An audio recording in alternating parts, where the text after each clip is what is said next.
Elle a mené une campagne de terrain et apparemment ça a payé.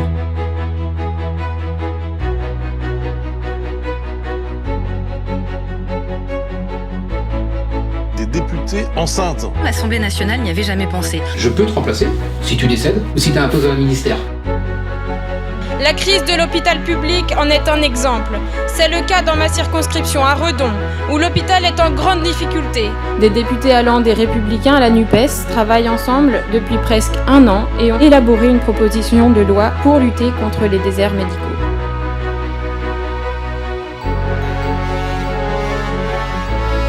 J'ai pu constater sur le terrain les dégâts d'une politique toujours plus libérale qui asphyxie aussi bien les producteurs que les consommateurs. Vous prétendez que nous serions contraints de choisir entre protéger la santé et l'environnement ou protéger les agriculteurs de la concurrence. C'est un faux dilemme. Nous pouvons protéger les deux.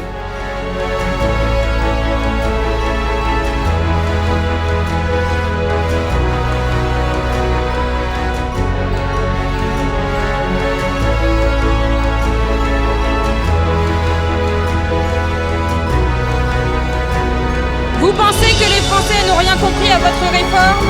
Mais c'est vous qui n'avez rien compris à la vie des Français. Qui nous a élus? Les gens qui étaient dans la rue aujourd'hui.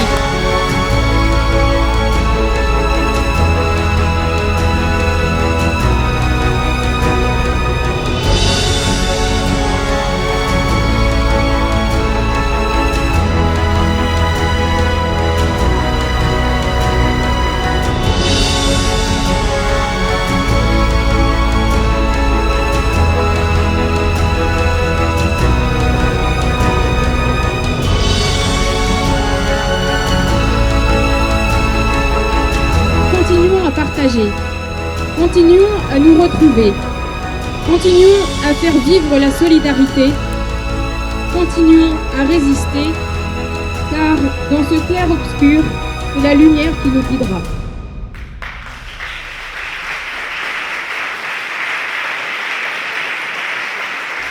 Bonsoir à toutes et à tous, et merci de vous être déplacés ce soir.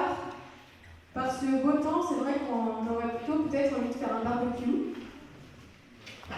Et voilà, déjà 1 an que vous m'avez élu député. Alors tout d'abord, je voudrais commencer par des remerciements, parce que si vous êtes là ce soir, c'est parce que des personnes qui ont pris du temps, et elles ont pris du temps pour aller coller des affiches, pour aller distribuer des tracts, et ils sont de tous les événements que j'organise.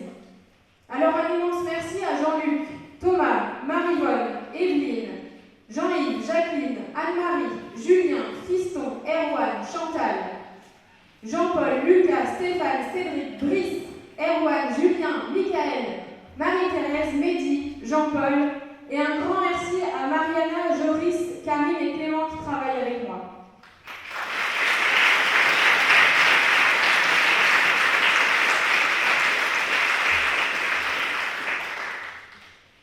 Ce soir, faisons le bilan de cette première année de mandat. Être député, c'est aussi faire partie d'un groupe parlementaire. Et c'est pourquoi j'ai tenu à inviter Mathilde Panot, présidente du groupe parlementaire de la France Insoumise.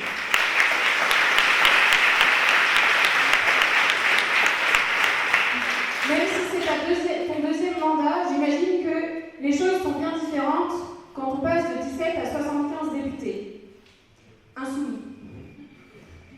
Et surtout dans un contexte de majorité très relative.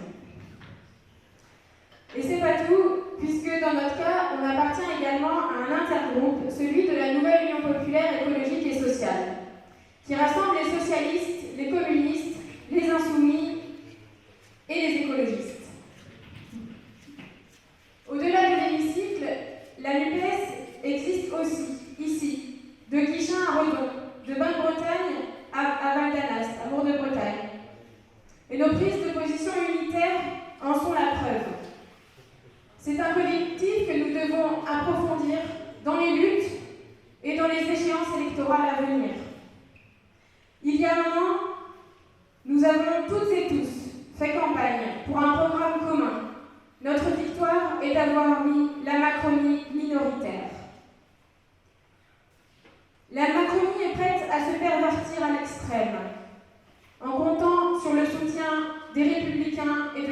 droite, du Rassemblement national, qui, eux, n'ont aucun scrupule à sauver la Macronie.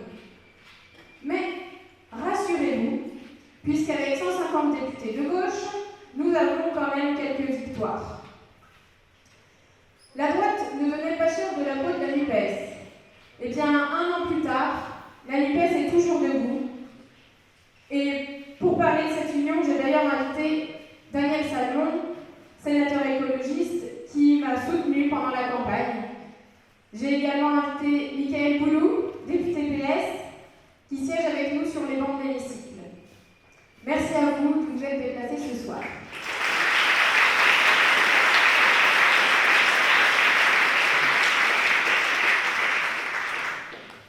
Pour débuter, on va faire un petit retour en arrière pour parler de mes premiers pas à l'Assemblée. Et on me pose souvent la question, mais en fait, est-ce qu'il faut faire une formation spéciale pour devenir député? Ben en fait, non, pas vraiment. Au début, le début de la législature a commencé sur les chapeaux de roue. On a vu, je ne sais pas si vous vous souvenez, il y a eu le projet de loi sur le pouvoir d'achat qui était censé aider les Français face à l'inflation. Je dis bien censé parce qu'il n'y avait ni augmentation du SMIC, ni indexation des salaires sur l'inflation, ni blocage des prix. C'était un gros texte, et à peine arrivé à l'Assemblée, il a fallu comprendre tout le fonctionnement de l'examen d'un texte avec les amendements, etc. Et tout ça, ça s'est fait très rapidement au final, parce qu'il y a eu en juin, le texte est arrivé en juillet. Et donc pour prendre mes marques, j'avais quand même vu qu'il y avait, j'avais été interpellée par pas mal de citoyens face à la crise énergétique qui pointait le bout de son nez. Et donc j'avais travaillé sur quelques amendements pour accompagner justement financièrement ceux qui se chauffent au bois, avec quelques réussites au final. Mais bon voilà, j'ai quand même compris rapidement qu'il y avait un certain dédain de la part des macronistes.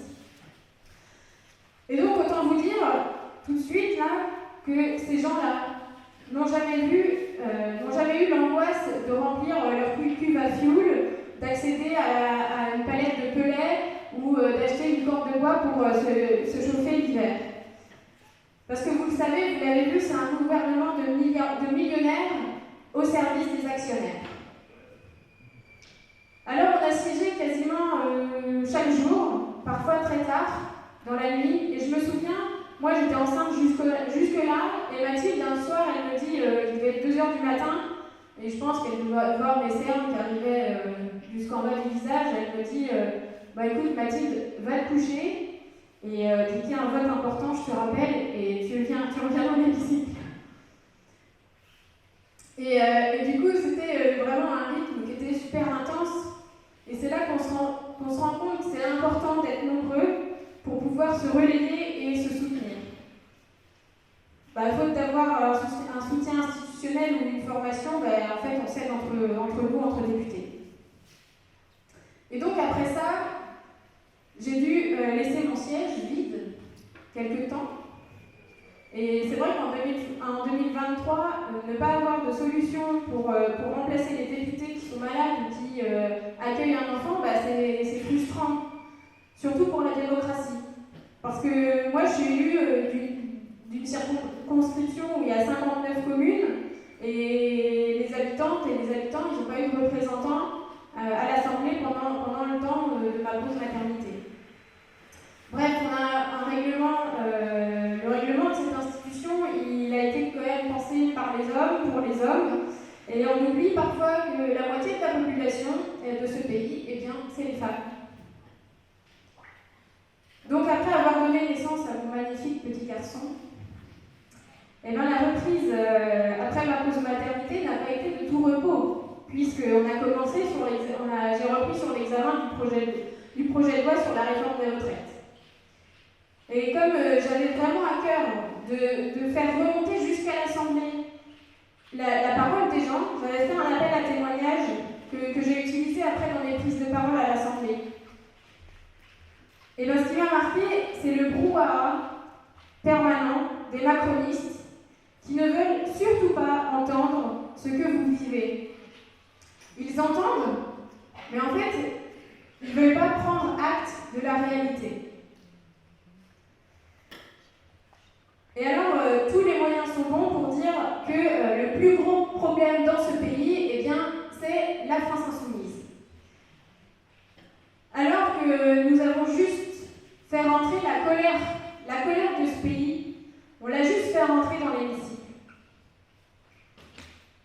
Alors, ils ont utilisé tous les outils institutionnels à leur disposition pour nous faire taire, et il faut avouer qu'il y a des moments, moi j'ai eu envie de baisser les bras. Mais ne vous inquiétez pas, parce qu'on est vite reboosté, rapidement, encore une fois grâce à l'importance d'être un groupe soudé. Et pour se redonner l'énergie, on va rencontrer les gens, on va dans les mobilisations et puis après ça repart, quoi. Et vous savez, parfois on ne se rend pas compte, parce que c'est un petit peu caché, mais quand on parle de la bataille des retraites, quand on voit la répression dans les mobilisations, quand on voit les tentatives d'intimidation à l'Assemblée, en fait c'est vraiment une bataille. Et les mots, ils veulent dire quelque chose. Et c'est là qu'on prend conscience que si on veut passer à la 6e République et changer l'ordre établi, les institutions, ça ne va pas se faire comme ça. Ça ne va pas se faire comme ça en étant des députés mignons, sages, aux ordres du patronat et du gouvernement. Donc c'est vrai que parfois on peut se sentir attaqué personnellement, les uns, les unes et les autres. Mais c'est notre fonction de député qui est mise en cause. Quand on dit au gouvernement « vous méprisez les gens », c'est vrai, c'est leur politique qui méprise les gens. Et oui, la réforme des retraites est injuste pour les caristes, pour les infirmières, pour les profs, pour les plaquistes, pour les couvreurs, pour les agriculteurs. Elle a été pensée pour les marchés financiers, pas pour les gens. Alors depuis 2017, il n'y a pas eu un service qui ne soit pas dégradé sous Macron. On le voit ici avec la situation de l'hôpital de Redon et plus globalement sur la difficulté à trouver un médecin. Et c'est pourquoi je me suis engagée il y a 1 an bientôt dans un groupe de travail transpartisan avec lequel nous avons rédigé une proposition de loi visant à lutter contre les déserts médicaux. Et tout ça, c'est sur la base des remontées de terrain, sur la difficulté à trouver des personnels de santé. Et du coup, après 1 an de mandat, on s'est retrouvé avec une proposition de loi qui n'était malheureusement pas la nôtre, mais avec une proposition de loi proposée par la minorité présidentielle. C'était, il faut se l'avouer, c'était un texte qui était nettement moins ambitieux. Mais bon, on va dire que ça nous a quand même permis d'avoir le débat dans l'hémicycle. Et d'avoir quelques victoires. Notamment, on facilite l'installation des médecins en leur mettant à disposition un guichet unique où ils pourront avoir toutes les informations au même endroit. Il y a les agences régionales de santé aussi qui pourront également salarier des médecins dans les coins où c'est vraiment compliqué. On a aussi, parfois il y a des personnes qui perdent leur médecin traitant. Et du coup, là, ils sont soumis à une majoration tarifaire. Donc là, on a un amendement qui permettra de stopper ça.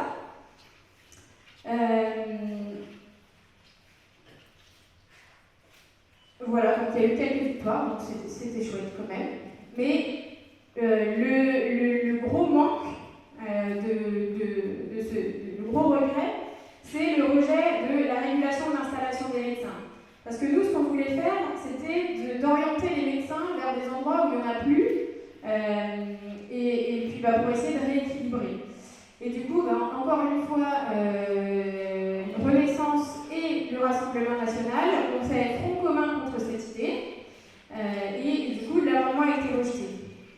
Alors qu'il était quand même soutenu par les autres groupes, dont une partie des Républicains. Alors du coup, moi, ça me fait bien rire, en fait. Les députés Rassemblement national qui disent nous on est les défenseurs des Français, on est les défenseurs des milieux ruraux, on est les défenseurs des agriculteurs. Et alors que en fait le Rassemblement national c'est quand même le groupe d'opposition qui vote le plus avec la Macronie. On parle de 43%. Donc en fait on a 88 députés d'extrême droite qui ne défendent pas la vie des gens. Et par contre, leur élection et leur prise de parole publique provoquent l'augmentation des attaques d'extrême droite. Et d'ailleurs, je voudrais saluer et apporter tout mon soutien aux personnes qui sont dans la salle et qui ont été victimes de ces attaques. Et je voudrais aussi dire que, pas loin d'ici, à Saint-Snou, ils ont aussi été attaqués impunément par l'extrême droite. Et cette situation, c'est aussi la faute de la Macronie, pour qui, aux législatives, il fallait tout sauf la NUPES. Eh bien, c'est bien la preuve que nous sommes la seule véritable opposition à Emmanuel Macron.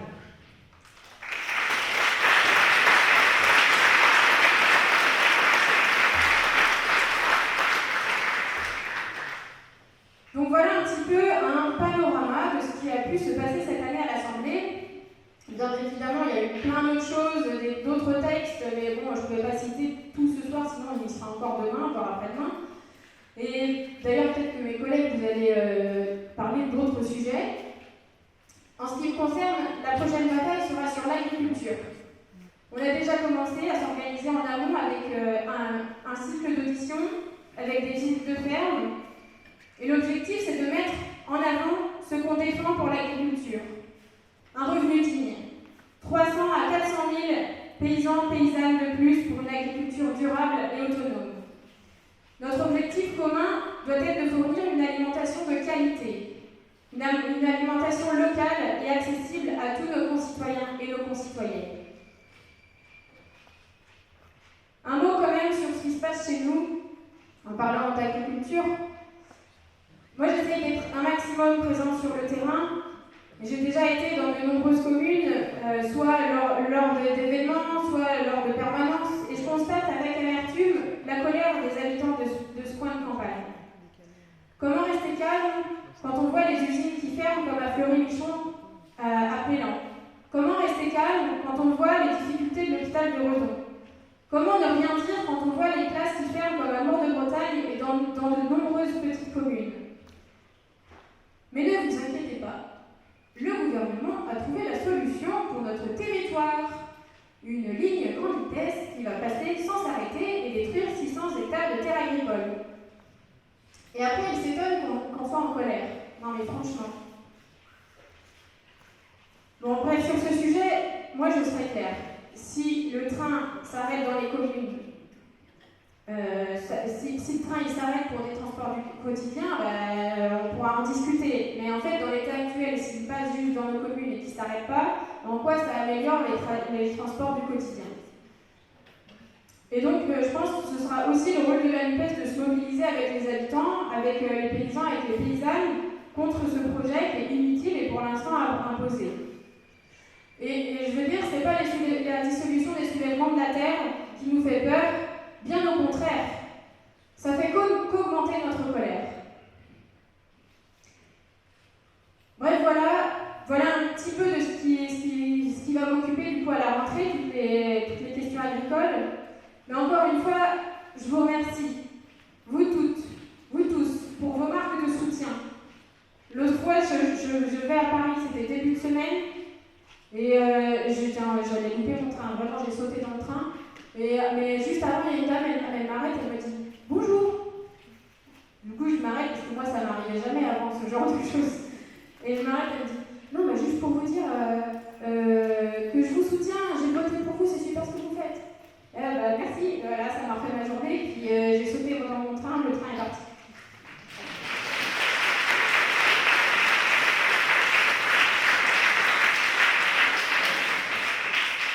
Donc en clair, je pense qu'avec toutes les marques de soutien que j'ai pu recevoir, j'ose penser que vous ne regrettez pas votre vote.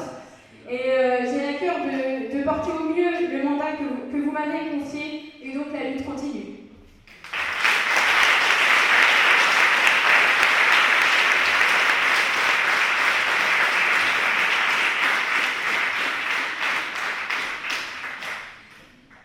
Je vais maintenant passer la parole à Daniel Salmon, sénateur écologiste d'Ille-et-Vilaine. Bon, ça tombe bien, on va rester dans le thème de l'écologie. Donc Daniel, on se connaissait déjà avant l'élection, puisqu'il venait faire du jus de pomme à la ferme familiale, où je travaillais.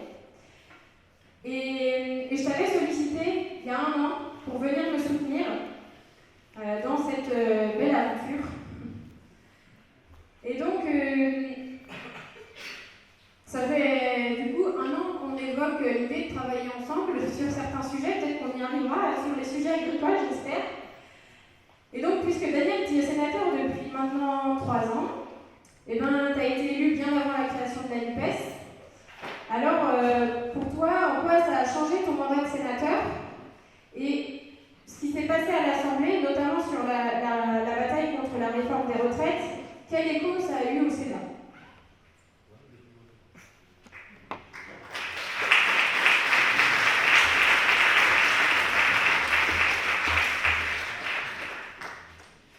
Eh bien, bonsoir à toutes et à tous. C'est un grand plaisir pour moi d'être là pour fêter dignement cet anniversaire. Et puis, merci à vous d'être là aussi, comme le disait Mathilde, un vendredi soir, et il faut en vouloir, mais voilà, il y a des gens motivés dans ce secteur. Bon, j'ai été instituteur à Bain-Bretagne, donc ça fait toujours plaisir d'y revenir. C'était il y a au moins ça, plus d'une trentaine d'années, on va dire. Moi, j'ai été le premier sénateur écologiste élu en Ille-et-Vilaine. Et peu de temps après, ça a été un grand plaisir d'avoir la première sénatrice NUPES, mais LFI, députée, excusez-moi, députée LFI, d'élue en Bretagne et en Ille-et-Vilaine.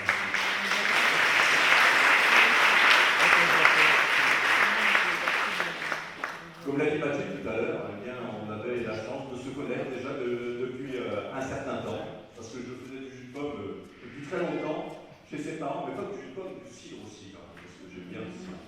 Et voilà, c'est un peu notre identité, ce terroir de l'Ille-et-Vilaine, et cet ancrage dans le monde rural. Moi j'ai un pied en ville aussi, puisque je suis sur Saint-Jacques-de-la-Lande, j'ai été élu local sur Saint-Jacques-de-la-Lande, mais mes racines et mon cœur sont dans le même terroir que celui de Mathilde, c'est-à-dire dans le sud-ouest du département. Et je pense qu'on se doit de cultiver cela, cette solidarité entre les territoires qui est indispensable pour que nous arrivions demain à surmonter les nombreux défis qui sont devant nous. Alors, je vais répondre quand même à la commande de Mathilde et vous expliquer un petit peu comment la NUPES a changé un certain nombre de choses au Sénat. Je vais vous laisser déjà un petit état des lieux du Sénat. Le Sénat, vénérable institution, dans laquelle je suis arrivé, comme Mathilde, on m'a dit « mais ça te fait quoi d'arriver sous les ordres de la République ?» J'ai dit « ça ne me fait pas grand-chose, parce que ce palais de Marie de Médicis, il a été fait avec la sueur des Français, et ce palais, eh bien c'est chez nous, c'est le palais du peuple, et donc je me sens chez moi, et ça ne me pose aucun souci d'être là sous les ordres de la République. Et donc d'ailleurs, je vous invite, quand vous voulez, à venir visiter ce Sénat, parce que ça vaut le coup. Le Sénat, eh bien, hélas, c'est une institution qui depuis très longtemps est monopolisée par la droite. Il y a juste eu 3 années où il y a eu une majorité de gauche depuis l'existence du Sénat. Donc, vous voyez, c'est une infime parenthèse. On a une droite qui est très très présente avec 145 sénateurs LR, une cinquantaine de centristes, un petit paquet plus ou moins de Macronie, et puis la gauche toute mouillée ne pèse pas très très lourd, puisque, pour pas me tromper, bon, je me suis consulté quand même, il y a 64 députés du CER, députés sénateurs du CER, 64. Alors CER, qu'est-ce que ça veut dire? Parce qu'au Sénat, on a des noms un peu particuliers. CER, c'est socialiste, écologiste, républicain. Il y a 15 sénateurs communistes, mais ça ne s'appelle pas communiste au Sénat, ça s'appelle CRCE. Communistes, républicains, écologistes et citoyens. Et nous sommes le petit groupe, les écologistes, nous sommes 12. Et on s'appelle GEST, Groupe Écologie, Solidarité et Territoire. Vous voyez qu'il y a au moins, il y a déjà un point commun, puisqu'on a tous écologie dans notre nom. Donc c'est très clair qu'on est fait pour travailler ensemble. À vrai dire, il y a Déjà parce que l'histoire est là, il n'y avait pas de groupe écologiste avant. Il y en avait eu un peu antérieurement, mais il n'avait pas duré très très longtemps. Et donc il n'y avait pas cette habitude, bien entendu, de travailler ensemble, chacun étant un peu sur son précaré et ne voulant pas qu'on marche sur ses plates-bandes. Donc, il n'y avait pas d'intergroupe non plus. En fin de compte, c'était des groupes qui étaient côte à côte, on était dans le même coin de l'hémicycle, mais sans avoir vraiment de relation. Effectivement, ce qui s'est passé après la présidentielle, la naissance de la NUPES a apporté quelque chose, puisque devant l'adversité, la nécessité de se rassembler a été plus forte que le reste. Et donc, les échanges se sont faits plus forts. Nous avons participé à des meetings communs. On a refait connaissance, parce qu'effectivement, on peut dire que c'était une cohabitation côte à côte, mais pas vraiment de lien. Et puis ce qui nous a quand même beaucoup plus rassemblés, c'est cette bataille sur les retraites. Et là, vraiment, il s'est passé quelque chose à gauche, devant cette loi, ce projet de loi inique, injuste. Eh bien, nous avons fait front devant, nous sommes à 91, il faut le dire, 91 sur 348 sénateurs, mais vraiment là, on a bien compris que, eh bien, il y avait une place de la gauche qui était vraiment très différente de ce qu'on trouvait sur tous les autres bancs de l'hémicycle. Alors nous avons combattu avec nos moyens, comme à l'Assemblée nationale, bien entendu. Nous avons déposé des motions, une motion d'irrecevabilité posée par le PC, une motion pour un retour en commission déposée par le PS, une motion de question préalable déposée par les écologistes. Nous avons utilisé tout ce qui était dans notre possibilité, dans le règlement, pour essayer de ralentir l'examen de cette loi, sachant que nous voulions aller au moins jusqu'à l'article 7. Nous avons déposé, il y a eu à peu près 7000 amendements de déposés au Sénat, 1700 ont été irrecevables, mais nous avons bataillé. Simplement, en face, nous avions une droite dure, qui connaît parfaitement le règlement du Sénat, qui a utilisé tout un tas d'articles de la Constitution, le 47.1, le 44.3, et en plus quelques articles que tout le monde découvrait, qui étaient dans le règlement du Sénat. Par exemple, l'article 38 pour limiter le temps de parole, l'article 44. Enfin, on a eu droit à tous les ventailles de ce qu'il y avait pour corseter le débat, pour éviter que nous prenions trop de place. Par contre, on ne s'est pas laissé faire, bien entendu. Et chacun des amendements a été défendu pied à pied. Par exemple, chacun avait un peu sa stratégie, même si on a essayé de faire une stratégie commune, mais chacun avait sa stratégie. Les socialistes, au lieu de déposer un amendement et de mettre tous les noms du groupe sur l'amendement, ont eu la bonne idée de mettre le même amendement pour chacun des membres du groupe. Donc chacun prenait la parole sur le même amendement. Ce qui a fait durer vraiment plaisir. Et c'était pas inutile, parce que c'était un vrai débat démocratique. Parce que chaque sénateur pouvait s'exprimer sur chaque amendement. Et ça, je pense que, voilà, il faut du temps autant, et sur une loi aussi importante que l'était ce projet de loi sur les retraites, eh bien, nous trouvions totalement légitime de prendre le temps de nous exprimer. On a eu aussi notre stratégie de répéter à chaque fois, je l'avais là, je voulais dire, je ne la connais pas par cœur, mais c'est assez amusant. Enfin, moi, ça m'a amusé, j'espère que ça va vous amuser aussi. Alors,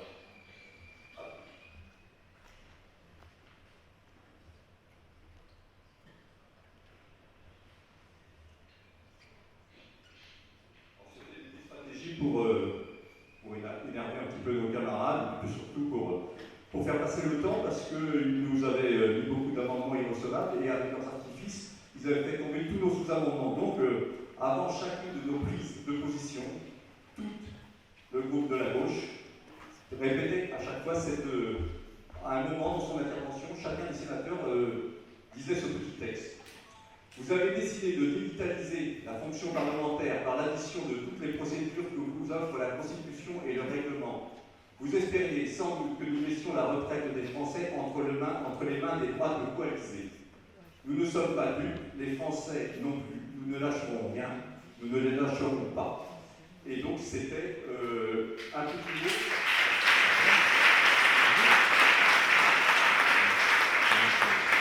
Un petit texte que disait chacun des sénateurs, et ça a duré pendant une journée comme ça. On voyait bien dans les rangs de la droite qu'ils palissaient à chaque fois qu'ils étaient là. Excusez-moi pour le mot. Ils vont nous la refaire. Ils vont nous la refaire. Oui, on la refaisait. J'ai même le souvenir d'une sénatrice de mon groupe, Raymonde Poncémon, qui a été très très présente sur cette bataille des retraites, et qui, à un moment, comme elle défendait énormément d'amendements, elle avait déjà dit 3 ou 4 fois ce texte-là.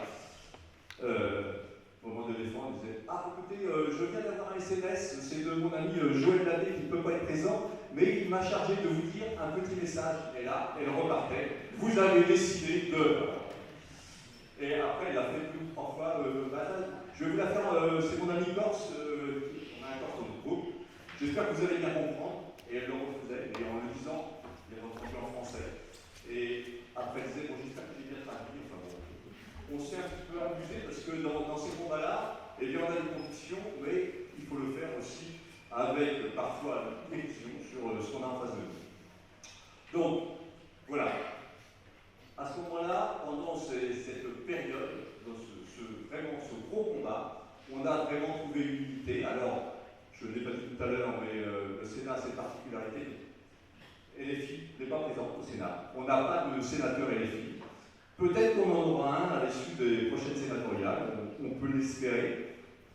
Donc nous, cette NUPES, on peut dire qu'elle est incomplète, puisqu'il y a PC écologiste et socialiste. On a la chance, par contre, à la différence de l'Assemblée nationale, de n'avoir quasiment pas d'extrême droite. On a un seul député, M. Ravier, député. Sénateur, je vais même plus que beaucoup de gens, sénateur des Bouches-du-Rhône qui est passé du Rassemblement national à Reconquête. Mais voilà, on n'en a qu'un seul, donc il a très peu de temps de parole et on est préservé de ce côté-là. Mais je peux vous dire que chaque fois qu'il prend la parole, eh bien, on voit ce que c'est que l'extrême droite.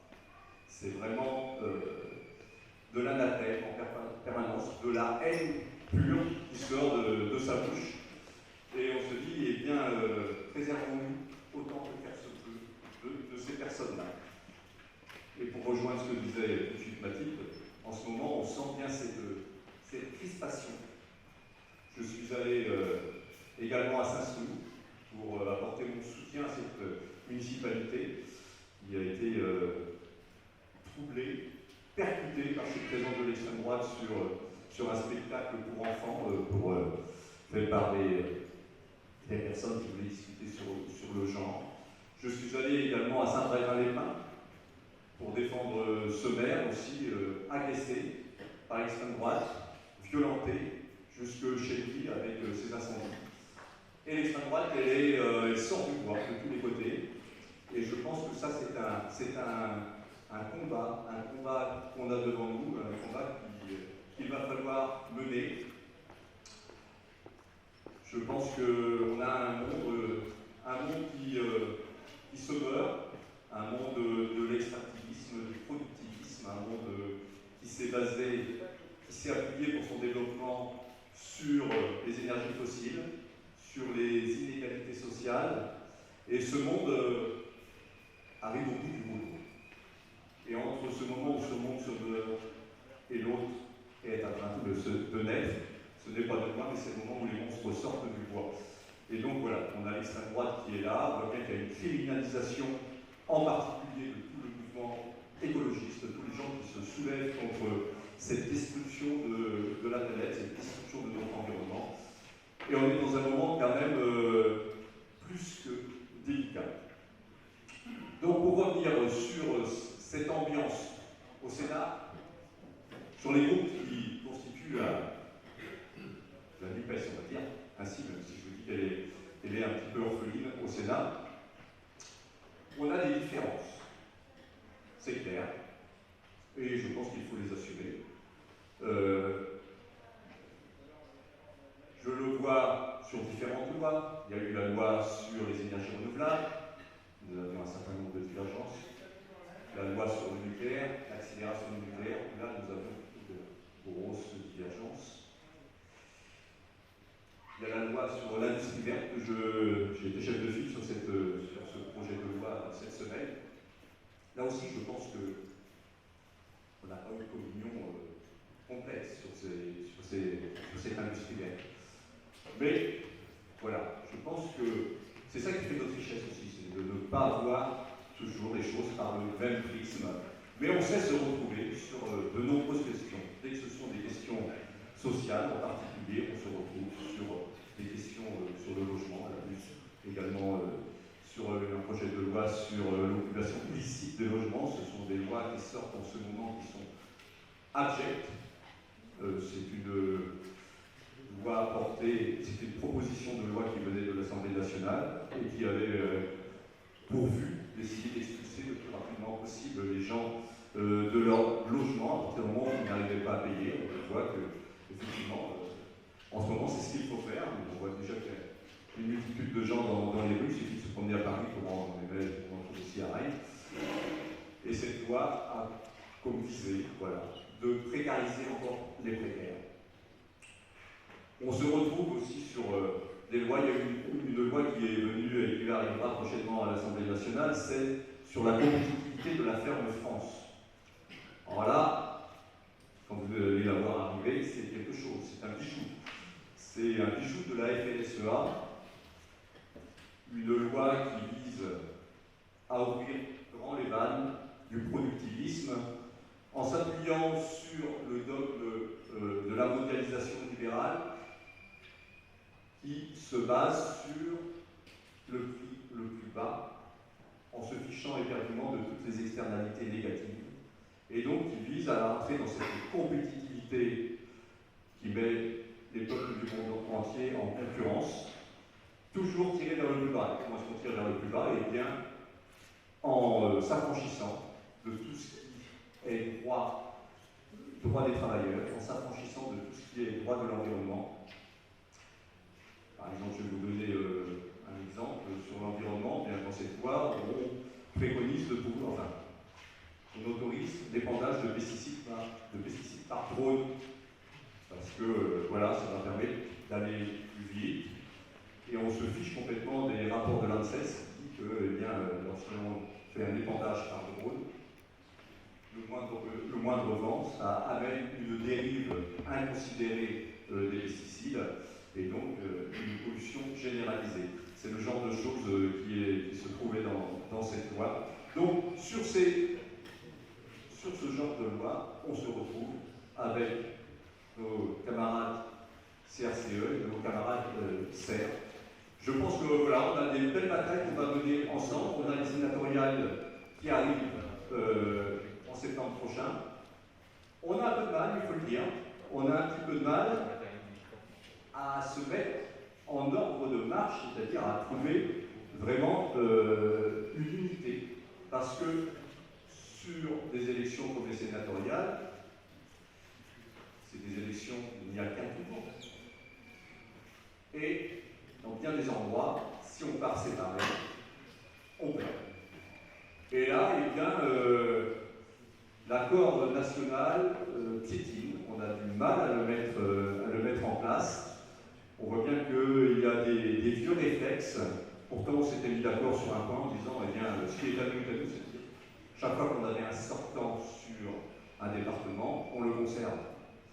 Eh bien, ça n'a pas été respecté dans certains endroits, ce qui fait que dès qu'on commence à s'affranchir de la règle de base, eh bien, il y a des difficultés après, et on entre dans des négociations âpres et parfois sans fin. Enfin, j'ai bon espoir, il y a déjà, tout n'est pas perdu, il y a des endroits où ça va fonctionner, mais le but, c'est quand même d'augmenter le nombre de sénateurs de gauche. On n'est que 91 sur 348, comme je vous le disais. L'idée est quand même de grimper, et si on pouvait dépasser les 100, Donc voilà où on en est. Je pense qu'on a de nombreux combats qu'on va continuer à mener ensemble. Les combats sur Lausanne aussi, les artificialisations. De nombreuses voies sont devant nous. Il y aura également le projet de loi immigration, où il est certain que là, on fera également corps, on sera tous ensemble. Et puis derrière, il y aura d'autres élections où il faudra qu'on avance en intelligence. Mais moi, je ferai toujours partie de cela. Je pense, comme je vous disais, qu'on a des différences. Ces différences font notre richesse. Et je ne dois pas me cacher derrière mon petit doigt. Il y a les européennes. Je suis partisan de partir séparés, je vous le dis ici, parce que tous les sondages le montrent. On aura davantage de députés européens en partant chacun avec notre drapeau, entre guillemets, parce que moi je me suis battu depuis une éternité pour la proportionnelle. C'est battu pour la 6ème République, en particulier c'est proportionnel. Donc si on a une élection à la proportionnelle, j'estime qu'il faut respecter les électeurs et leur apporter une diversité de projets, de programmes, surtout que l'on sait qu'à la proportionnelle, il n'y aura pas de second tour, et donc on sera gagnant à partir chacun avec notre programme. Voilà, mais une fois que j'ai dit ça, ça veut dire que derrière, on aura les municipales, on aura les présidentielles, on aura les législatives. Et là, il faudra très rapidement se mettre en ordre de marche pour essayer de conquérir cette majorité dont on a tant besoin. Voilà ce que je voulais vous dire ce soir.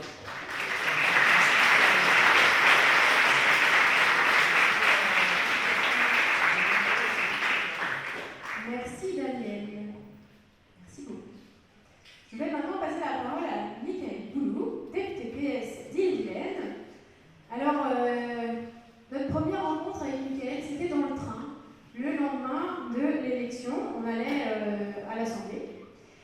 Et j'ai quand même l'impression qu'on était justement tous un peu impressionnés par le nombre de médias qui attendaient devant l'Assemblée ce jour-là. Et donc moi, ce que je voulais dire, c'est que la NUPES, c'est aussi le soutien qu'on peut s'apporter mutuellement sur des dossiers ou sur des cérémonies. On était d'ailleurs ensemble à une cérémonie dimanche dernier, puis on s'est fait à la réflexion, on s'est dit, tiens, on est que deux députés, et de gauche. Et puis tu étais aussi venu du coup à une réunion publique que j'avais organisée à Guigné en décembre dernier, et donc je voudrais te remercier pour ça. Et donc, moi, c'était important pour moi de t'inviter aujourd'hui parce que tu es un parlementaire qui fait vivre la NUPES, autant du point de vue du travail que du point de vue humain. Et c'est important pour moi de remettre de l'humain dans la politique. L'une des premières victoires qu'on a obtenues grâce à la NUPES, c'est notamment l'élection d'Éric Coquerel, député insoumis, comme président de la commission des finances. Et donc toi, tu es un commissaire aux finances. Et donc, est-ce que tu peux nous expliquer un peu comment nous parler de cette commission qui semble quand même hyper technique, avec plein de chiffres. Tous les ans, il y a le projet de loi de finances. Et donc, qu'est-ce qui t'a donné envie de travailler sur ce sujet? Alors moi, je me demandais, peut-être que tu étais prof de maths ou comptable avant, tu vois. Merci pour l'introduction, Mathilde. Tu m'as donné le sujet et la direction. Tout d'abord, moi, je tenais à vous remercier tous et toutes d'être là. Et puis, les bénévoles, tous ceux qui ont participé à la mise en place de la salle. Et je sais que ça a commencé dès ce matin, donc bravo, bravo.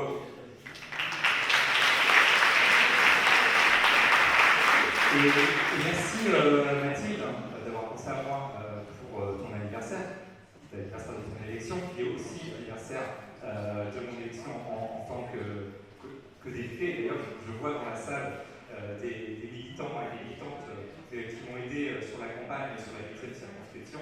Et je te remercie parce que, au-delà de la victoire d'une personne, c'est une victoire collective. On n'est que votre représentant, et je pense que ça, on l'entend toutes et tous. Alors Mathilde, effectivement, tu as déjà raconté qu'on s'était rencontrés en train, mais on s'était quand même eu au téléphone avant, parce qu'on suivait ta campagne. Effectivement, ta campagne, on savait qu'elle allait être difficile, mais on avait tous espoir. Et c'est vrai que je pense que j'avais pris un petit peu de temps sur la campagne pour te téléphoner juste avant le premier tour.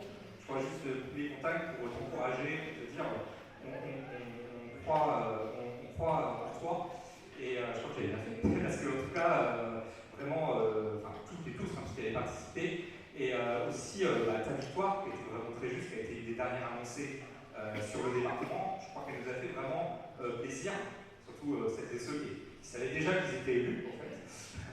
On avait quelques minutes d'avance et j'avais pu t'avoir aussi ce soir-là, 10 secondes, parce qu'on avait chacun à aller ailleurs, mais ça faisait vraiment plaisir aussi de prendre le train ensemble et d'arriver ensemble, tous les parlementaires, les nouveaux députés de la NUPES, dans le même train, arriver ensemble. Je crois que déjà on a construit quelque chose dès le départ, en tout cas sur ce département.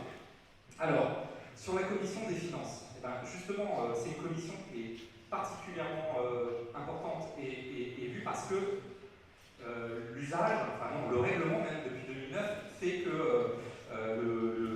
le président ou la présidente est issu de l'opposition. Et pourquoi j'ai été à la commission des finances, c'est un petit peu à cause de ça.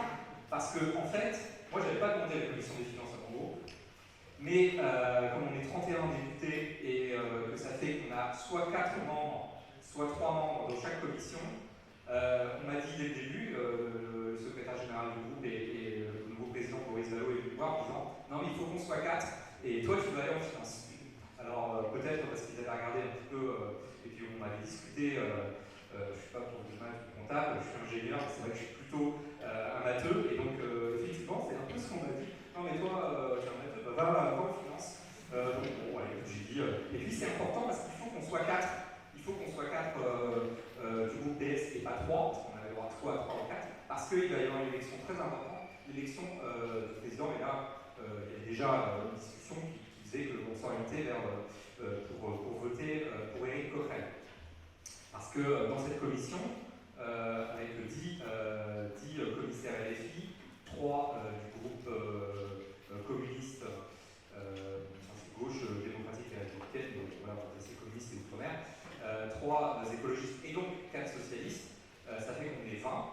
Et les autres groupes d'opposition, c'est du coup le groupe centriste, 2, les républicains 8 et le RN 11, ça fait 21, vous voyez, elle a raison, j'ai les chiffres donc je vous en donne. Donc 21, et dès le début d'ailleurs, on a eu une opération de la Macronie qui a dit mais regardez, finalement, on peut faire un bloc qui n'est pas la NUPES pour essayer que le président ou la présidente ne soit pas de la NUPES. Il y a quand même eu quelques heures, quelques jours, je ne sais plus, ce petit message, et ça c'est quelque chose qu'on retrouve dans la Macronie, c'est les oppositions quand même, ça nous saoule, et déjà on n'aimerait même pas en avoir, mais quand on en a, on préfère les choisir. Et c'est ce qu'on retrouve, et tu l'as un peu dit, le fait de choisir un peu son opposition. Alors qu'il était clair que ce poste devait revenir à l'année. Heureusement, ni les républicains, ni les yachts ont marché dans l'histoire, et au bout de 3 tours, notamment Lyotte et c'était Charles Courson qui était candidat également, s'est retiré pour que Éric Coquerel soit élu. Donc dès le début, on est rentré aussi dans ce combat, et tous ensemble, je pense que ça nous a aussi soudé tous les commissaires qui ne se connaissaient pas, parce que ça n'a pas été simple, ça n'a pas été une élection très simple, il y a eu plusieurs tours, des conciliabules, des appels, pour s'assurer que la vraie opposition soit vraiment à la présidence de cette commission. Et on le voit, c'est d'une importance capitale, parce que c'est un contre-pouvoir actuellement. Et vous l'avez vu ces derniers temps, la Macronie n'aime pas les contre-pouvoirs. En fait, elle n'aurait qu'une chose, c'est pouvoir gouverner sans contre-pouvoir, par ordonnance, un décret. C'est exactement ce que et cette commission introduit aussi du débat, notamment dans les auditions.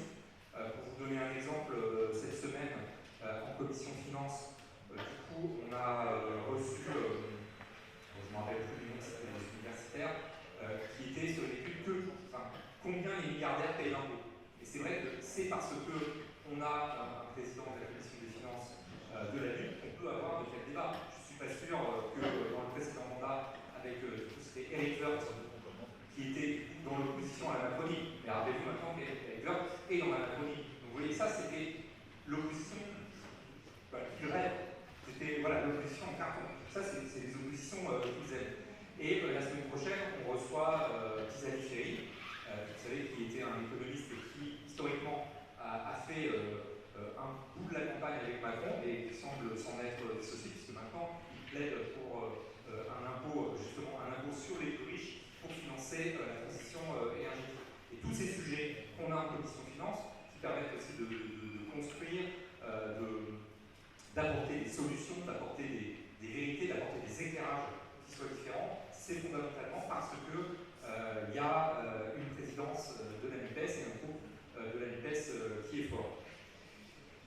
On l'a vu, donc on a commencé assez vite, puisque dès septembre, on va revenir tout de suite, bientôt après la pause parlementaire, il y a l'examen du budget.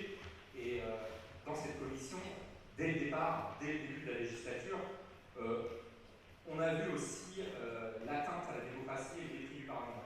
Parce qu'il y a eu quand même, entre le budget classique et le budget de la sécurité sociale, 10 fois un 49.3. 10 fois un 49.3, c'est quand même en quelques semaines. Et surtout, des 49.3 qui arrivaient de plus en plus vite.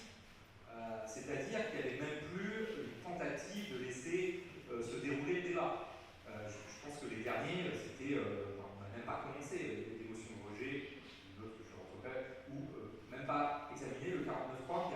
On a une Macronie qui est dans un but utilitariste. C'est à quoi ça sert de discuter? À quoi ça sert la démocratie? Moi, c'est comme ça que je le ressens en tant que nouveau député, et c'est un combat toujours de revenir là-dessus.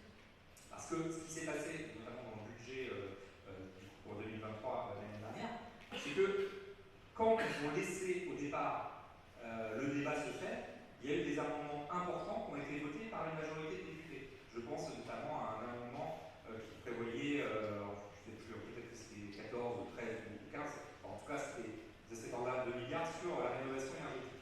Et celui-là, il a été vidé expulsé par les 49.3 et avec une conséquence qui était qu'au fur et à mesure, il n'y avait plus de tentative de faire des débats parce que le débat, on ne sait jamais ce que ça peut apporter. Enfin, on ne sait jamais ce que ça peut devenir justement dans cette configuration. Moi, ce que je vois aussi donc, beaucoup dans la commission des finances, on a vraiment un débat de fond avec tous les partis présidentiels, c'est leur obsession de diminuer les recettes. C'est vraiment une obsession. Ils veulent toujours diminuer les recettes.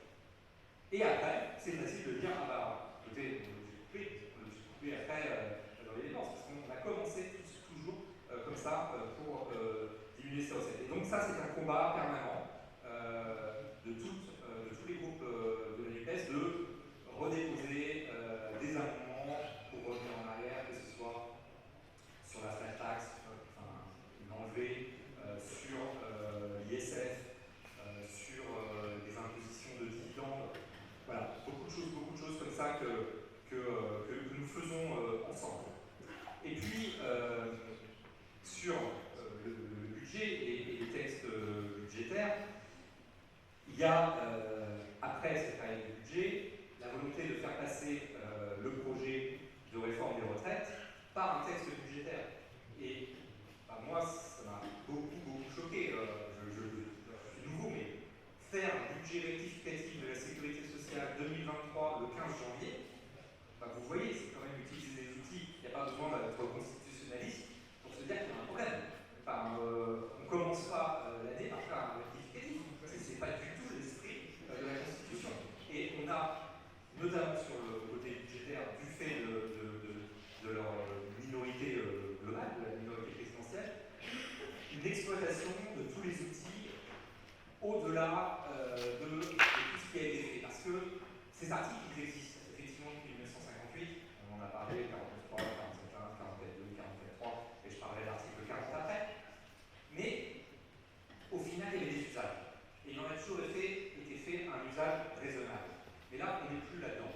C'est un usage déraisonnable de la Constitution pour contraindre la démocratie sous couvert de l'égalité.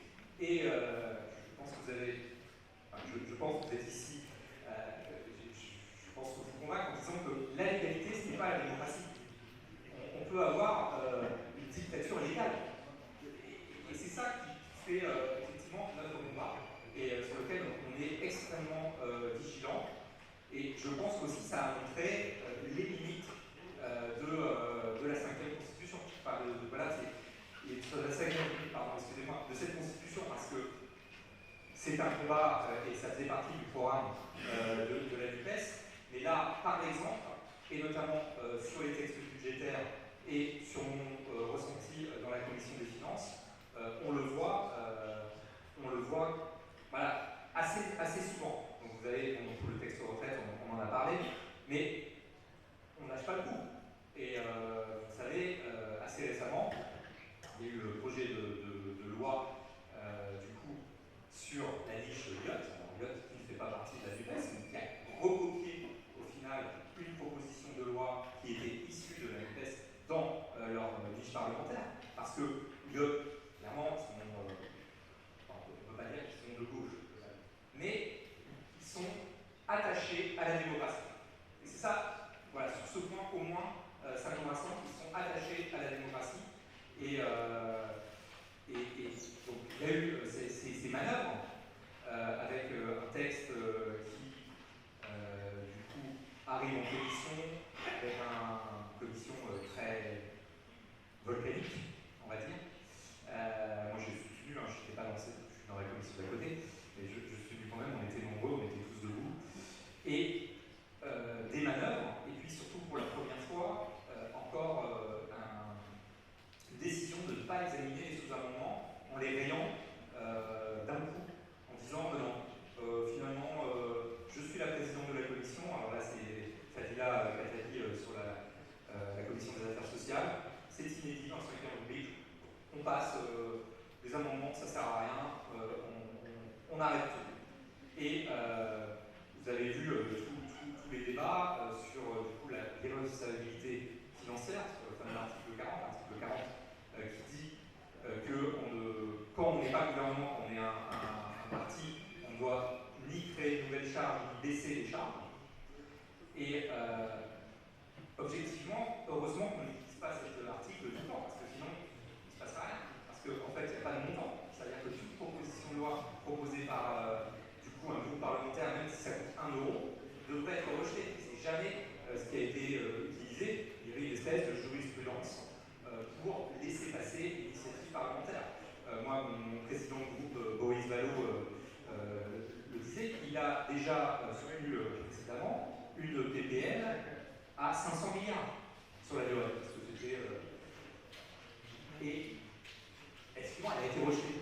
Mais on avait le droit au moins d'en discuter. Et là, utiliser ces outils pour dire le débat n'est pas possible, on est vraiment dans le passage au fur et à mesure à de moins en moins de démocratie. Et c'est d'ailleurs pour ça, peut-être que rapidement, moi, avec mes collègues socialistes de la Commission des Finances, on a déposé une proposition de loi de suppression de l'article 40. Parce que cet article 40, tant qu'il était utilisé avec parcimonie, comme dans les précédentes années, il ne bloquait pas. Parce qu'il y avait un usage qui faisait que ça passait. Et maintenant, on sent que cet article, il est utilisé aussi pour museler le débat parlementaire. Et je crois que dans les prochaines initiatives parlementaires, on va vraiment avoir des soucis, et même y compris le parti présidentiel.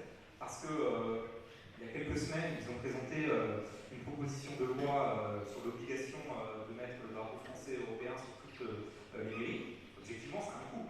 Enfin, les drapeaux, ça coûte de l'argent, on ne va pas demander à quelqu'un de les coudre. Donc, ça a été présenté, ça a été supprimé en commission. Par contre, eux, ils se sont accordés le droit de rétablir tout et de revenir en séance, ce qui ne nous a pas été accordé sur la PPL du coup, de revenir, d'abroger la réforme des retraites.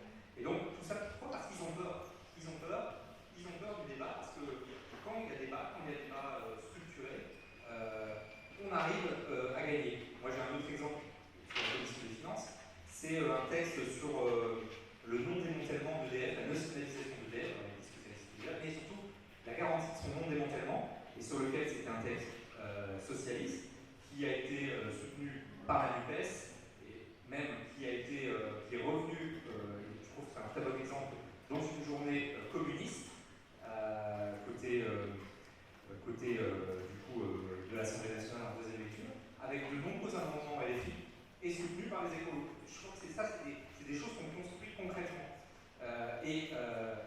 On a eu des réactions complètement disproportionnées des partis présidentiels, notamment dans la première séance, où, se voyant acculés, ils ont préféré tous sortir de la séance. Enfin, ça, je ne sais pas si ça a marqué, moi ça a vraiment beaucoup marqué, parce que j'étais responsable de texte, c'était ma collègue qui le présentait, et énervés, mis devant leur contradiction, ils ont préféré partir. Parce qu'il avait été très très bien argumenté, et notamment par Éric Coquerel, avec l'aide des administrateurs, que cette PPL était recevable. Et ça, c'est quelque chose, c'était un des premières escarmouches sur ces recevabilités qui a été utilisé encore plus fort dans le texte de la Chiotte sur l'abrogation des retraites. Et tout ça, je pense, nous fait progresser donc, ensemble, parce qu'au-delà de cet article 40, il y a un groupe à la NUPES qui travaille notamment sur la réforme constitutionnelle, parce que je pense qu'il faut qu'on prévoie quand nous serons en responsabilité. C'est vraiment tout l'état d'esprit. C'est mené par tout un tas de députés de la NUPES. C'est plutôt Raquel Garrido qui coordonne tout ça pour la NUPES.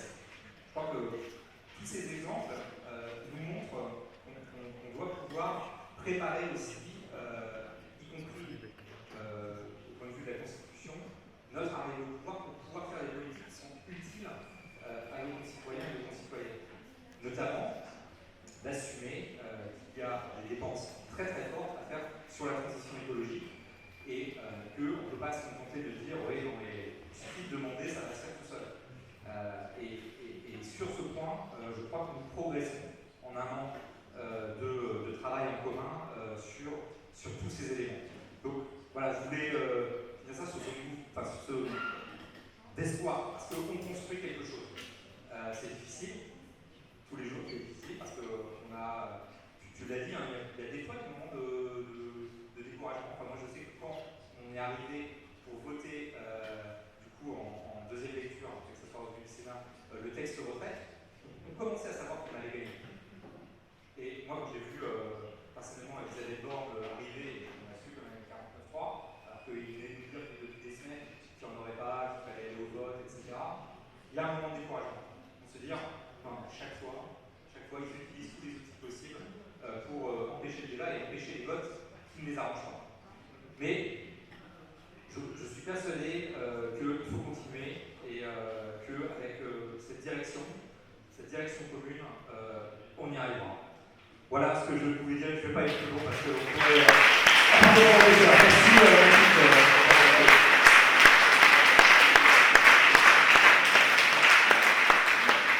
Merci Michael pour ce message d'espoir. Et bien ce soir, je suis très fière d'accueillir Mathilde Panot à Bain-Bretagne.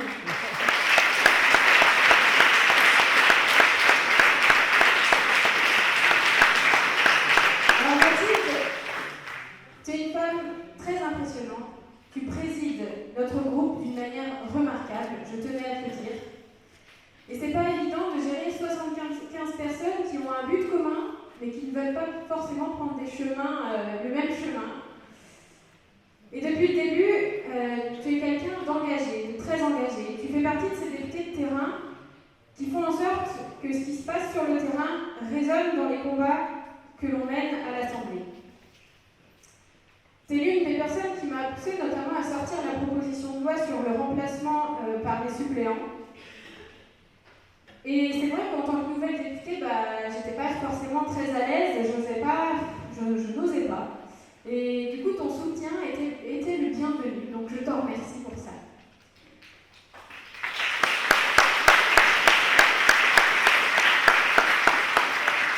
Et vous savez, avoir des personnes comme Mathilde autour de nous, c'est important, parce que Mathilde, elle a toujours une attention particulière. Un mot bienveillant pour chaque député. Et donc, Mathilde, comme c'est ton deuxième mandat, tu as eu l'occasion de présider quelque temps un groupe à 17. Eh bien, je voulais te demander qu'est-ce que cette législature a de différent? Quelle saveur particulière elle a? Voilà, donc je te laisse nous répondre là-dessus.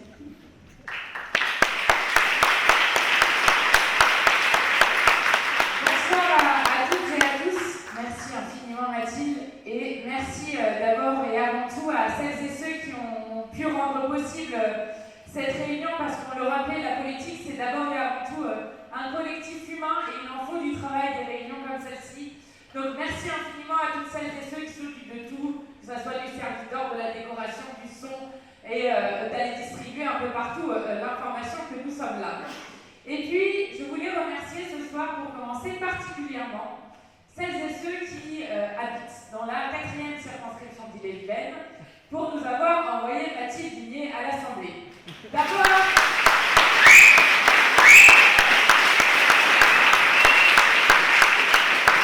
parce que vous avez fait œuvre utile, puisqu'en envoyant Mathilde Vigné comme députée à l'Assemblée, vous avez enlevé la macroniste de l'Assemblée et je vous assure que ça fait plaisir. Et puis aussi parce que pour nous c'est une fierté d'avoir Mathilde Vigné dans mon groupe parlementaire et dans l'ensemble de la NUPES. Parce qu'en 2017, nous étions rentrés, nous insoumis, à seulement 17 pour la première fois de notre histoire à l'Assemblée nationale. Et à l'époque, il y avait Caroline Fiat, première aide-soignante jamais élue à l'Assemblée nationale, que les macronistes aimaient appeler la députée BAC-2, dans une sorte de mépris extrêmement fort, et qui depuis est devenue vice-présidente de l'Assemblée nationale. Ça leur fait un peu de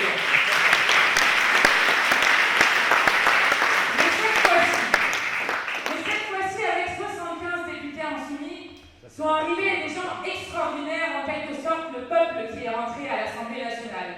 Alors je pense évidemment, en commençant à Rachel Keke, qui elle aussi fait notre fierté, puisque c'est la première femme de ménage jamais élue à l'Assemblée nationale, et qui est par ailleurs, pour vous dire les têtes dures que c'est, une femme qui a fait avec d'autres la grève d'Iris Batignolles pendant 22 mois de grève, pour sortir du surnom sur la question des conditions de travail. Et puis ensuite, vous trouvez dans le groupe des militants associatifs, des professeurs, des chercheurs, des militants syndicaux. Bref, nous sommes aussi divers que le peuple et nous n'avons pas d'intérêt différent du sien. Et puis, il y a Mathilde Vigné, première ouvrière agricole jamais élue à l'Assemblée nationale. Et je le dis d'abord avec la conscience du symbole que c'est pour beaucoup de gens. Du symbole que c'est de beaucoup de gens qui d'un coup voient Mathilde Vigné et se disent qu'eux aussi peuvent faire de la politique. Mathilde Vigné, en rentrant à l'Assemblée nationale, montre que tout le monde peut faire de la politique, et même bien mieux que celles et ceux qui s'y croient prédestinés. Et ça a une force d'identification énorme parce qu'elle s'était, disait la chaîne parlementaire, que cet été, lorsque nous sommes arrivés à 75 et à 151 de la NUPES, il n'avait jamais eu autant de gens qui regardaient la chaîne parlementaire et les débats à l'Assemblée. Eh bien, c'est notamment grâce à Mathilde Vigné que beaucoup de gens re-regardent les débats parlementaires et en quelque sorte avec des représentants du peuple comme Mathilde qui renouent le lien qui a été cassé pendant tant d'années des groupes politiques, qui renouent le lien entre le peuple et la politique. Et puis, en plus d'avoir élu quelqu'un qui, par sa profession auparavant, est un symbole pour beaucoup de gens, vous avez aussi élu une jeune femme qui a, en plus d'être jeune maman, une particularité, c'est que Mathilde Vigné est une travailleuse acharnée. C'est une travailleuse acharnée, elle nous parlait de la proposition de loi qu'elle a déposée pour que les suppléants puissent siéger à la place d'une députée en cas de maladie, en cas de grossesse, en tout cas dans les cas où justement on a besoin d'être remplacé. Mais Mathilde a travaillé pendant plus d'1 an sur la question des déserts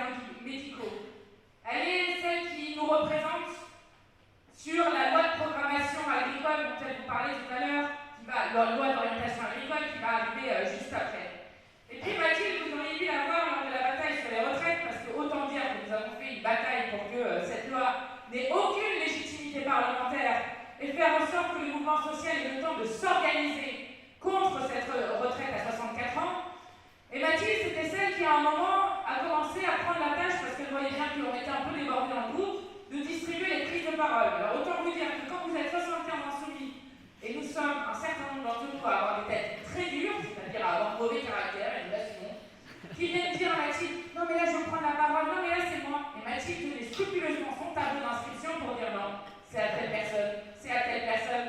Bref, Mathilde est une organisatrice en chef, et je vous le dis, vous avez dans cette circonscription une députée qui sait pourquoi et pour qui elle se bat, ce qui est le plus important à garder comme vous savez, et surtout qui est une politique en devenir et une représentation du peuple du Nord. Alors l'anniversaire de l'élection de Mathilde Guigné, c'est aussi l'anniversaire de l'élection législative. Et je voudrais remettre quelques idées qu'il faut bien avoir en tête. Il y a tout juste un an, la NUPES a gagné le premier tour de l'élection législative. Le peuple français a décidé de faire de la NUPES la première force politique du pays. Que s'est-il passé ensuite? Vous aviez, je vous ressors ces chiffres, 64 second tours sur lesquels il y avait la NUPES, une candidature NUPES contre une candidature Rassemblement National. Eh bien, sur ces 64 second tours, dans 54 cas, la candidature macroniste qui avait été battue a refusé d'appeler à la NUPES, à voter pour la NUPES. Ce qui veut dire que le bloc macroniste est directement responsable de l'arrivée de 89 députés RN dans l'Assemblée nationale. Parce que s'ils avaient appelé à voter NUPES, alors il n'y aurait pas eu autant de candidats RN qui seraient arrivés députés. Et donc, c'est ainsi qu'au second tour arrivent non seulement 89 députés RN, mais, fort heureusement, 151 députés NUPES qui représentent l'alternative à ce monde de malheur et qui sont la première force d'opposition à Emmanuel Macron. Alors quand même, pour vous raconter, puisque c'était il y a tout juste un an, pour les macronistes, c'est l'apprentissage d'être minoritaire dans la société, mais aussi dans l'Assemblée. Je vous le raconte parce que ça va vous faire du bien, et il faut imaginer, c'était il y a un an, depuis ils sont considérablement affaiblis, c'est-à-dire que les macronistes, on ne les voit plus. Ils ne viennent plus à l'Assemblée. Ils perdent les votes les uns après les autres parce qu'ils ne sont plus mobilisés. Il y a un an, on arrive à l'Assemblée nationale, et moi qui ai fait le précédent mandat, avant ils étaient largement majoritaires dans l'Assemblée. Donc ils avaient la majorité absolue, bon. Et là, on arrive, ils ont perdu 100 députés. C'est énorme. Donc d'un coup, quand vous vous asseyez physiquement dans l'Assemblée, vous vous rendez compte que, ouf, ils sont devenus tout petits. Alors eux, ça leur fait drôle déjà. Et puis, on était en train de discuter de la loi de baisse du pouvoir d'achat, comme on l'avait appelé. En tout cas, je ne sais pas si vous avez vu une hausse du pouvoir d'achat depuis un an que cette loi est passée, mais nous, absolument pas. Donc, on était en train de se battre sur l'augmentation des salaires, etc. Et puis, d'un coup, on voit 10 macronistes sortir en courant de l'hémicycle parce qu'au même moment se tenait la commission des finances. C'est assez fréquent que vous aviez, en même temps que vous avez dans l'hémicycle un texte qui passe, une commission qui a lieu en même temps. Hop, 10 macronistes qui vont courir. Et on apprend, par nos copains de la commission des finances, qu'ils étaient en train de perdre les votes, les macronistes. Donc, bim, ils envoient 10 macronistes en commission des finances. Pendant ce temps-là, on continue, et on gagne un vote en hémicycle. Alors, vous voyez les 10 qui avaient couru vers la commission des finances revenir vers l'hémicycle en courant. Pendant ce temps-là, la commission continue, et véridique, ils regagnent un vote en commission des finances. Donc, les 10 mêmes macronistes qui avaient de nouveau recouru vers la séance repartent de la séance pour aller en commission, et ils ont fait ça au moins 3 ou 4 fois, ce qui s'appelle connaître l'expérience d'être minoritaire dans une assemblée, et qu'ils ont bien compris dès le début. Et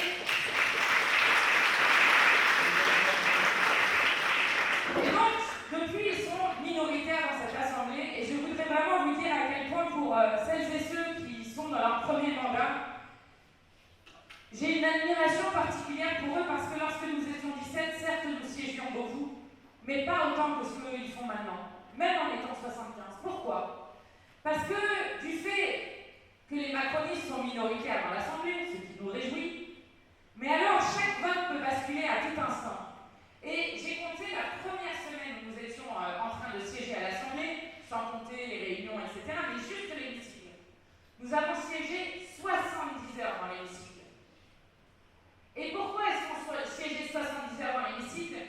Parce qu'à chaque instant, un vote pouvait basculer. À tel point que les macronistes s'envoyaient même des messages entre eux pour dire qu'il était interdit pour eux d'aller aux toilettes. C'est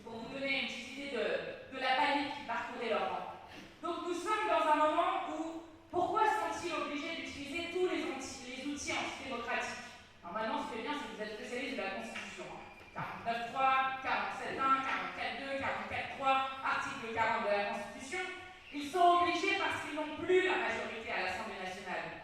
Et qu'à un moment, ils sont obligés de lever le voile de l'autoritarisme parce qu'ils sont minoritaires sur les votes. Nous avons gagné 12 milliards sur la rénovation énergétique qu'ils ont balayé avec le 49.3, mais nous les avons gagnés. 3 milliards sur la question du service public ferroviaire que là aussi ils ont balayé.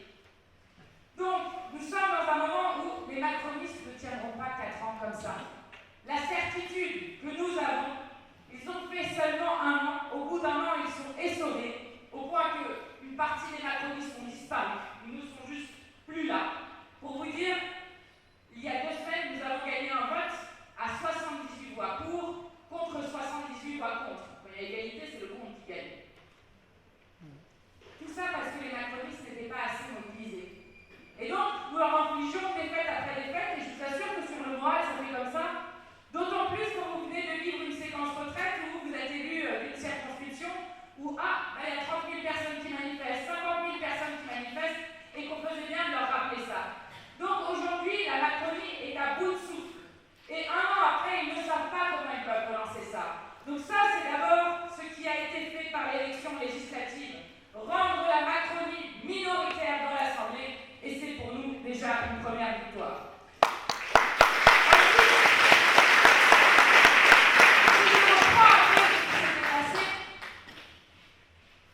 Vous remarquerez que lors de l'élection présidentielle, mais lors de l'élection législative, on nous expliquait que si Jean-Luc Mélenchon était élu président ou Premier ministre du pays, nous allions sombrer dans un chaos comme au Venezuela. Ou alors à d'autres endroits, mais généralement c'est le Venezuela qu'ils aiment bien utiliser. Quelle est la situation 1 an après du pays? Est-ce Jean-Luc Mélenchon qui a été élu pour qu'on se retrouve dans un pays où la faim disloque notre pays au point que 1 Français sur 6 se prive d'un repas par jour, où la moitié des pauvres du pays, les 11 millions de pauvres, ont moins de 30 ans, et 1 tiers sont des enfants, où on se retrouve avec 8 Français sur 10 qui disent qu'ils se serrent la ceinture, 1 Français sur 3 qui dit qu'il n'a plus que 100 € de reste à vivre au 10 du mois, où vous vous retrouvez avec une situation écologique catastrophique. Vous en savez quelque chose, votre département est en alerte sécheresse comme beaucoup d'autres départements, où les glaciers fondent, où le dérèglement climatique s'emballe à un point que même les scientifiques disent qu'ils n'avaient pas prévu que ça aille aussi rapidement. Et surtout, est-ce Jean-Luc Mélenchon qui a été élu pour avoir été rappelé au moins 3 fois à l'heure depuis le début de l'année par l'Organisation des Nations Unies sur l'usage excessif de la force, sur encore aujourd'hui le rapporteur spécial de liberté.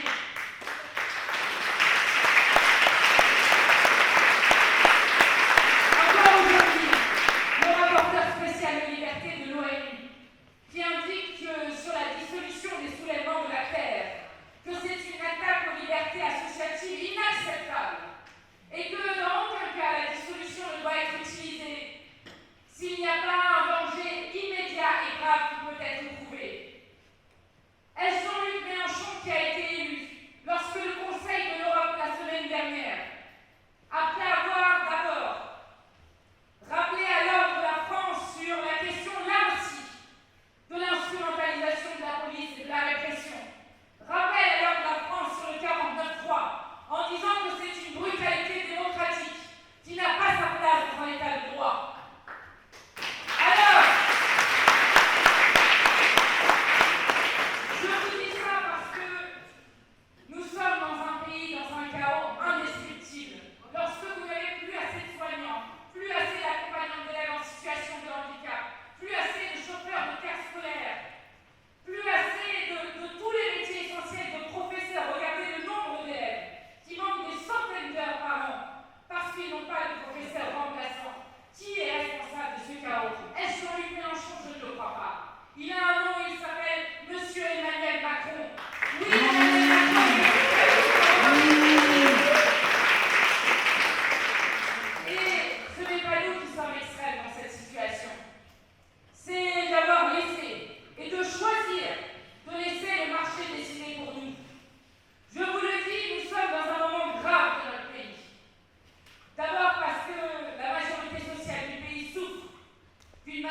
vote, le même bulletin, le nom de 2 vice-présidents du Rassemblement national pour l'Assemblée nationale, ça s'appelle une complaisance qui est absolument inacceptable. Regardez au Parlement européen. Au Parlement européen, vous avez des gens d'extrême droite qui sont élus.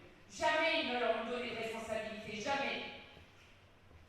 Mais en Macronie, l'extrême droite, ce n'est pas grave, on essaye de l'utiliser comme on peut. On réutilise ces mots jusqu'au président de la République, qui utilise les mêmes termes que les théoriciens du grand remplacement, jusqu'à M. Darmanin, qui reprend non seulement les mots, mais aussi les faits et les politiques de l'extrême droite. Le seul rempart aujourd'hui à l'extrême droite s'appelle la NUPES, et cela nous donne une responsabilité particulière d'être à la hauteur de ce que nous devons faire, c'est-à-dire lorsque la Macronie va s'écrouler, de pouvoir battre les fascistes de ce pays dont nous avons dévoilé l'impact social.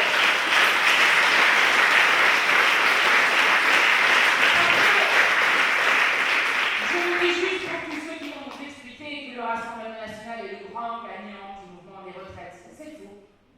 C'est tout. Le Rassemblement national sont les seuls qui ont perdu en député. Ils étaient 89, ils sont 88. Quand vous regardez les sondages, la première force européenne, c'est la NUPES, avant le Rassemblement national. Et en plus de cela, le fait qu'il soit 88 à l'Assemblée nous a permis de dévoiler l'impact social du Rassemblement national. Avec les macronistes, ils votent main dans la main contre la hausse des salaires, contre le rétablissement de l'impôt de solidarité sur la fortune ou encore contre le gel des loyers. Donc vous avez d'un côté l'extrême droite qui menace notre pays et qui essaie de le diviser. De l'autre, des macronistes qui jouent avec la démocratie à un point qui en est tellement inquiétant que nos réunions s'en inquiètent. Et vous avez bien vu que, après plus de 5 mois, où les gens sont descendus par millions dans la rue toutes les semaines, l'intersyndical dans son entièreté était contre la retraite à 64 ans. La NUPES dans son entièreté contre la retraite à 64 ans. L'Assemblée nationale allait voter contre la retraite à 64 ans, la Première ministre l'a dit, le compte n'y est pas.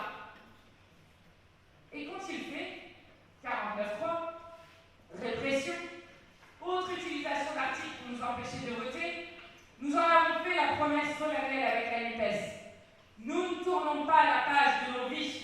Nous continuerons à lutter coûte que coûte pour la retraite à 60 ans et pour abroger la retraite à 64 ans.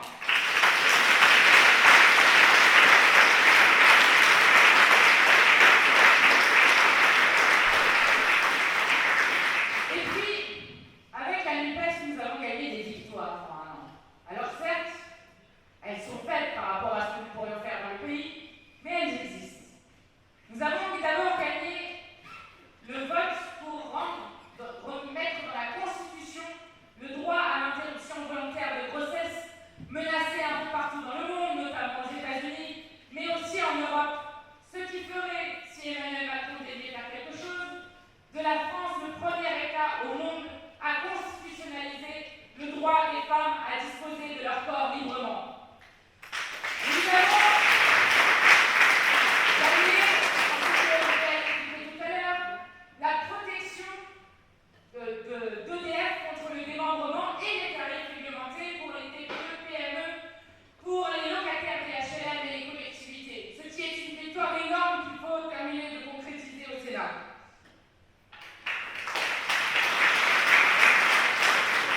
Nous avons gagné des victoires idéologiques importantes pour nous. La première, c'est la retraite à 60 ans. Parce que dans tous les amendements que nous avons présentés, il suffisait, puisque le seul argument qui leur restait était l'argument financier, il suffisait qu'ils adoptent un de nos amendements pour qu'on n'ait plus besoin de la retraite à 64 ans et qu'on puisse rester à la retraite à 62 ans. Et il suffisait qu'ils adoptent 2 de nos amendements, et là nous pouvions retourner à la retraite à 60 ans. Il est possible dans ce pays de revenir à la retraite à 60 ans pour toutes et tous.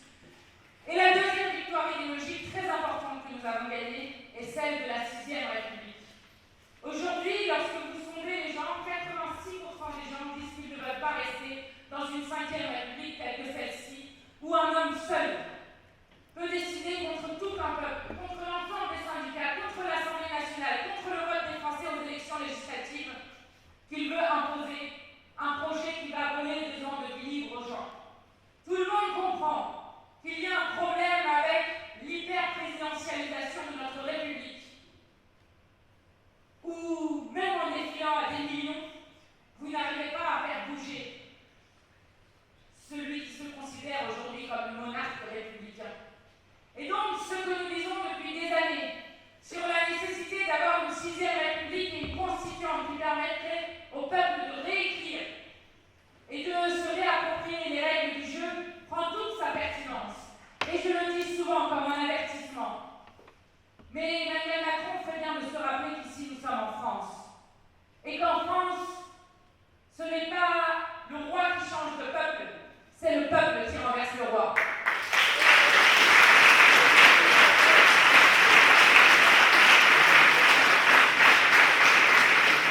d'emprunter un tout autre chemin que celui de la maltraitance sociale, écologique et démocratique d'Emmanuel Macron. La NUPES, avec ses représentants du peuple, est au service du peuple pour dire que oui, nous allons augmenter les salaires dans ce pays pour que chacun et chacune puisse vivre dignement.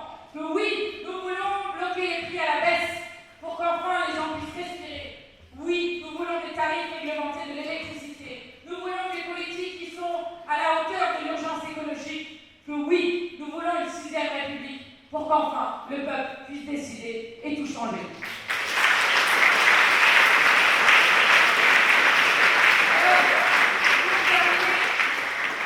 Je vous ai choisi un tout petit poème d'un poète breton qui s'appelle Armand Robin. Je vous lis. Je ne suis ni breton, français, letton, chinois, anglais. Je suis à la fois tout cela. Je suis homme universel et général du monde entier. Semblable à l'horizon des gencives, entre mes dents, je prends entier le monde entier. Pourvu que devant les pauvres s'inclinent les rois. Voilà ce que nous faisons, de faire en sorte que le peuple puisse collecter collectivement de son destin. Et je veux enfin dire que l'élection de Mathilde Ligné est la démonstration éclatante qu'un autre monde est possible, que nous avançons et que nous progressons, et que nous allons faire advenir ce monde pour un horizon bien plus heureux pour l'ensemble du peuple. Merci à vous.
futures à mener pour sauver notre système de santé, pour lutter contre les grands projets inutiles, pour l'augmentation des salaires.